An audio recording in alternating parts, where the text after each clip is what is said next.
Tá bem, Juliana? Vamos perguntar para o Padre Paulo? Vamos lá, o que você tem aí? O Joca Ferreira faz a seguinte pergunta.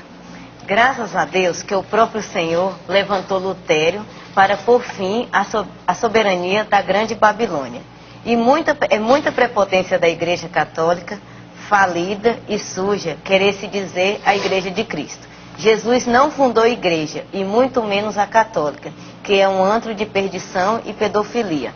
Gostaria de saber onde está escrito na Bíblia que Jesus fundou a igreja, e onde está escrito que Pedro foi papa. A pedra de que fala o Evangelho é Jesus, e não Pedro. Estudem mais. Bom, provocaram.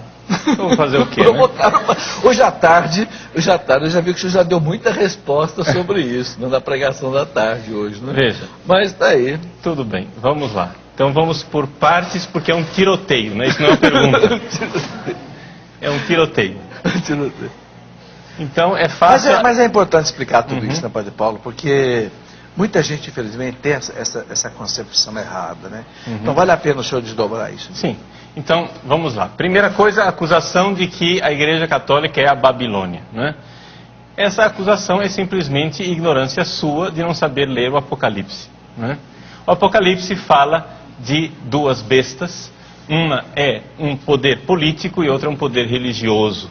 Ora, quando o Apocalipse foi escrito, foi no ano 100. Quem era o poder político e o poder religioso que estava matando cristãos? Era claramente o Império Romano e a religião de culto ao imperador. Porque era exatamente por isso que os cristãos estavam indo para as arenas dos leões para serem mortos. Porque se recusavam a entregar a Bíblia aos perseguidores, se recusavam a oferecer o culto ao imperador, etc. Então, foi aí então que surgiu o cristianismo. Agora, o senhor me explique como é que essa Bíblia que o senhor carrega debaixo do braço existe sem os bispos da Igreja Católica. Esse é o problema. Por quê? Porque esse pessoal protestante acha que a Bíblia caiu do céu de paraquedas com zíper e tudo, né? Eles acham...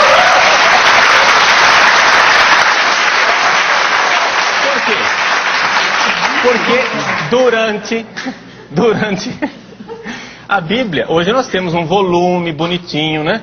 Você que tem uma igreja que surgiu a partir da imprensa, é fácil carregar a Bíblia debaixo do braço, porque você nasceu quando já tinha imprensa. A Igreja Católica teve que viver durante 1500 anos, onde a Bíblia não era um livrinho assim, era uma biblioteca imensa que ninguém podia ter em casa, porque tinha que ser copiada palavra por palavra, né? E nós sobrevivemos 1500 anos, graças a Deus, à tradição, né, da palavra de Deus que foi transmitida. Porque quem foi que disse que, por exemplo, não vamos nem entrar no rolo dos livros do Antigo Testamento. Vamos entrar nos 27 livros do Novo Testamento, que é igual na minha Bíblia e na sua, seu doutor protestante. Nós temos 27 livros iguais. Esses 27 livros foram colocados ali magicamente? Vai estudar a história da igreja e entender que foram 3 séculos de briga. 3 séculos de briga, porque os gnósticos, como bem lembra o senhor Dan Brown, no Código da Vinci, os gnósticos queriam colocar todo tipo de asneira dentro da Bíblia. Eles queriam colocar o Evangelho de Maria Madalena, o Evangelho de Tomé, o Evangelho de Lucas, tudo lá dentro da Bíblia. E a Igreja Católica disse não. Os apócrifos. Né? Os apócrifos. Já Marcião, que era um outro herege, queria tirar tudo, né? Queria jogar no lixo o Antigo Testamento, queria jogar no lixo todos os evangelhos, exceto o de Lucas, queria jogar no lixo todas as cartas, exceto algumas cartas paulinas.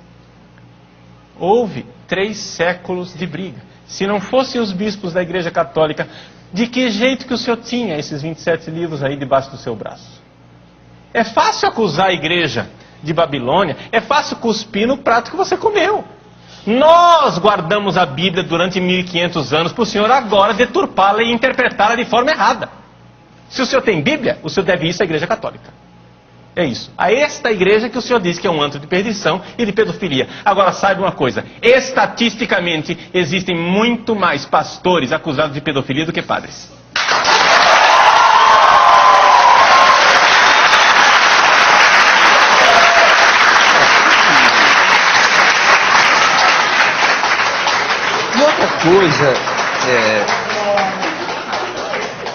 outra coisa que foi colocada aí nessa pergunta, Padre Paulo, que eu não entendo como é que fazem uma pergunta dessa. Onde está na Bíblia que Jesus fundou a igreja? Meu Deus, Mateus 16, 17, 18, sobre ti, Pedro, edificarei a minha igreja. A minha, um pronome pessoal. Quer dizer, não é possível que uma pessoa que tem a Bíblia ali, viu lá, não entenda que o Cristo fundou a igreja no ano 30, mais ou menos, não sei, da era cristã, e colocou em torno dele os apóstolos, e disse para os apóstolos: quem vos ouve, a mim ouve, Lucas 10, 16. Como é que uma pessoa que lê tudo isso ainda tem dúvida que Jesus instituiu a igreja? E disse: as portas do inferno nunca prevalecerão contra ela. Mas o senhor sabe por quê, professor? Porque eles acham, protestante acha que o mundo, né, se resume à cabecinha dele. Então, eles acham que igreja é uma instituição. Ou seja, ele quer que a igreja, Jesus tenha fundado a igreja, que Jesus tenha ido lá no cartório e registrou o CNPJ da igreja, né? E pronto, agora tem igreja. Mas igreja não é isso, meu filho. A igreja, ela é muito mais invisível do que visível. Igreja é o corpo de Cristo. Igreja é aquilo que está lá no céu. Igreja são os santos, igreja são os anjos, as pessoas que já estão salvas. Igreja são as pessoas que estão no purgatório. Igreja são as pessoas que estão aqui na terra. Igreja é muito mais invisível do que visível. João Paulo II dizia que mais do que uma instituição é um mistério. É um mistério. Nós precisamos crer na igreja, porque se você não crer na igreja, você não terá a Bíblia. No meu site tem uma palestra. Eu convido o senhor a ir lá no meu site, padrepauloricardo.org. O senhor vai lá e procura uma palestra. Não há Bíblia sem igreja. Procure essa palestra e o senhor vai aprender bastante. Ok, Juliana, até aí, pergunta para o Padre Paulo. Padre Paulo, por que nossos irmãos protestantes insistem tanto em dizer que após o imperador Constantino, a igreja primitiva se corrompeu, tornando-se apóstata, sendo introduzida nela várias heresias, sendo que a igreja primitiva foi restaurada somente após a reforma protestante? Júnior César faz a pergunta. Veja, o que é que acontece com o protestantismo? Eu peço desculpas da minha falta de temperança na resposta passada, porque sabe que o sangue ferve, né? Mas o que é que, assim, respondendo de uma forma um pouco mais pacata, a dificuldade dos protestantes é a seguinte: é que eles nasceram numa época de crescente racionalismo, não é? Eles nasceram no século XVI, portanto, eles estão já numa nova visão de mundo, onde eles querem ter certezas das coisas. As coisas têm que ser meio que cartesianas, ideias claras e distintas. As coisas têm que ser bem objetivas. Então você pega o mundo de Calvino, por exemplo. O mundo de Calvino é um mundo muito simples. Se você pega uma catedral medieval, a catedral católica, não é? Ela é cheia de altares laterais, na penumbra, anjos, santos, velas, incenso, etc. Ele é um mundo muito complexo, é um mundo que não entra na nossa mente. Por quê? Porque para nós católicos, nós sabemos, Deus não cabe na nossa cabeça. Portanto, o mundo invisível de Deus, dos seus anjos, dos seus santos, é um mundo que ultrapassa a nossa racionalidade. O que é que faz Calvino? Ele entra numa catedral gótica, como a Catedral de Genebra, não é? Varre aquilo tudo, limpa as paredes, transforma aquilo numa sala de aula com um púlpito. Cada um pegue seu livro e vamos estudar. Sala de aula. Esse é o culto protestante. Não é? Tudo baseado na Bíblia. Está na Bíblia, existe. Não está na Bíblia, não existe. Lutero concordava com isso. Lutero, ele começou a coisa, entende? Mas Calvino radicalizou. E, na verdade, os protestantes que nós temos aqui no Brasil são 99% calvinistas. E não luteranos.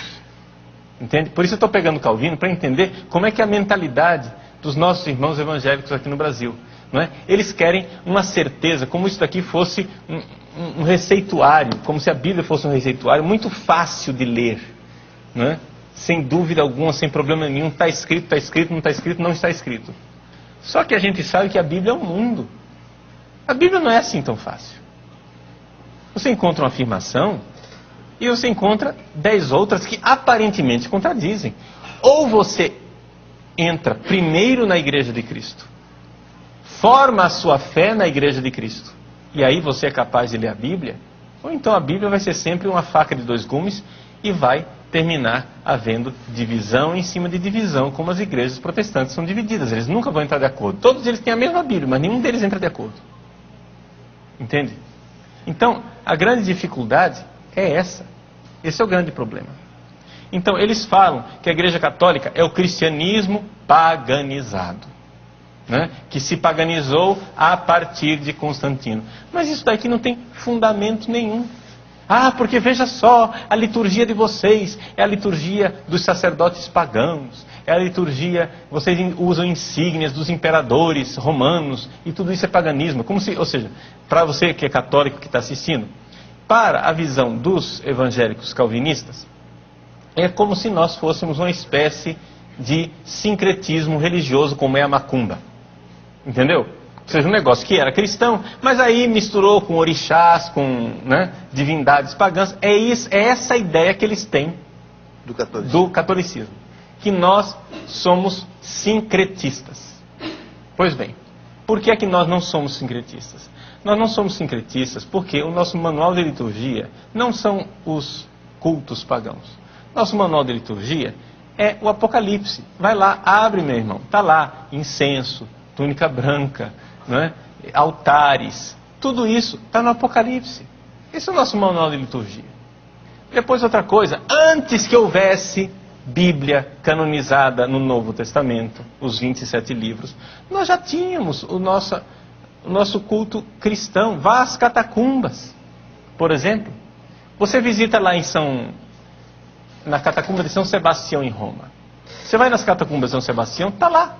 Tem grafites dos primeiríssimos cristãos escrevendo lá: Pedro e Paulo, reze por fulano. Quer dizer, a intercessão dos santos lá nas catacumbas. A igreja nasceu católica, minha gente. A missa celebrada em cima do túmulo dos mártires. A missa celebrada em cima da memória, que eles chamam memória dos mártires, né? O túmulo dos mártires. Não é? E tudo isso não nasceu do nada. Né? Tudo isso foi uma lenta e gradual gestação orgânica da Igreja de Cristo, que foi aos poucos elaborando a sua liturgia e fazendo as coisas a partir daquilo que são os símbolos, sim, humanos, mas que estão na Bíblia. Que estão na Bíblia. Nós não precisamos que tudo esteja na Bíblia. Nós cremos na Igreja, que é santa, mas que tem membros pecadores. A Igreja Católica, ela é santa. E diria mais, para você entender a palavra santa, a Igreja é imaculada, sem nenhum pecado. Como? Esse bando de pedófilos aí dizer que a Igreja é sem pecado. Veja, quando eu peco, né? Eu me confesso. Os padres também se confessam. Não sei, se você é evangélico protestante está assistindo, você não sabe disso. Nós católicos não temos nenhuma ilusão de que os padres pecam. Aliás, o Papa também peca, o Papa também se confessa. Não é? E todos nós somos pecadores. Nós não estamos negando isso. Só que acontece o seguinte: quando eu peco, o que em mim peca não está em comunhão com a igreja. O negócio que nós cremos, nós católicos cremos, é que a fronteira da igreja passa dentro de nós. A fronteira da igreja não é que eu estou dentro da igreja e você aí está fora. Não! A fronteira da igreja passa dentro de mim. Existe ainda dentro de mim muita coisa que ainda não é igreja. Existe ainda dentro de mim muita coisa que não está convertida.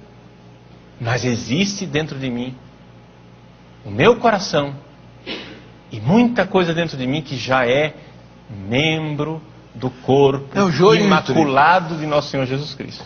É o joio e o trigo. Exato, o joio e o trigo que estão dentro de nós. De cada um de nós. Uhum.